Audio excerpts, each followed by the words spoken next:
Here is how to download and install Kling AI image and video maker in your device. It does not matter what device you're using, you can follow the same steps for all devices. So if you're using Android devices, go ahead and launch your Play Store application. And if you're using the Apple devices, open the App Store on your device. Click on the search icon in the top of the screen and here search for Kling AI image and video maker.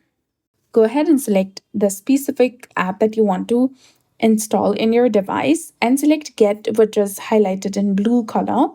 Go through a verification process if you're using an Apple device and wait for a few minutes or seconds for it to fully install and download in your device. Then after, you can open the application, agree to the terms and conditions, adjust the app permissions, and then you can start editing your photo or video in this app. You can also go ahead and log in with your Google account, your Apple ID, or use an email. And if you do not have an account yet, you can sign up for free. So that's it. I hope you found this video helpful. If you did, please like, share, and subscribe. Thanks for watching. We'll see you again in the next one.